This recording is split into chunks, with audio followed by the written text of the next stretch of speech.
And 911, what's the address of the emergency? I'm at Arcos. One of my friends is maybe having a seizure. I don't know what's going on. What's the address you're at? It's at Arcos. It's on 79 on State Street. And the tones dropped for a 25-year-old female in full arrest at Argos, which we all know it's right around the corner for us. It was a unique call, and so we made very fast time to get there.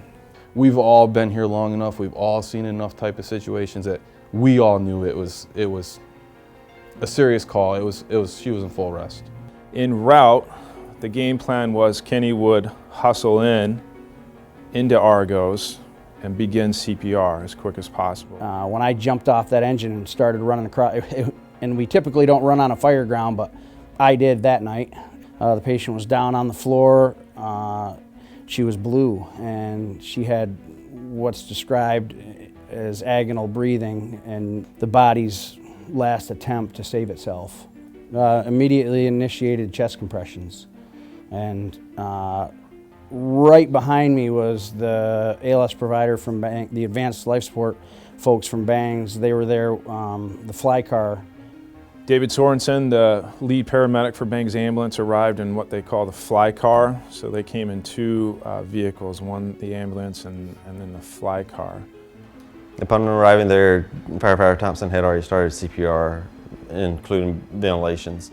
We put her on the auto pulse, which does a lot more efficient compressions than man does because it's consistent. It does it constantly and it doesn't get tired. And then Oliver started getting access and getting her on the monitor, and I started taking care of the airway. So we continued CPR. Oliver and David started IVs and got her on the cardiac monitor. The initial heart rhythm was not able to use a defibrillator, which is asystole. So we administered medications, we oxygenated the patient through the endotracheal tube. We provided IV fluids and medications that essentially create a more viable cardiac rhythm to defibrillate. We defibrillated the patient, I believe, more than once, 2 to 3 times. And after that, the patient went into a rhythm that had a pulse with it. So at this point, we loaded everything up, we secured her to the backboard, carried her out to the stretcher, and then from the stretcher carried her to the ambulance, loaded up, contacted the hospital quickly. CMC Banks 955 paramedic Roger, inbound your facility, about a 7 to 8 minute ETA with the full cardiac arrest. We now have pulses back. The 24-year-old female found down in full cardiac arrest.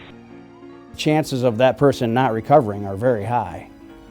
She didn't just get defibrillated and get up and walk out the door. I mean, this took incredible effort by many, many, many more people than what you're talking to here.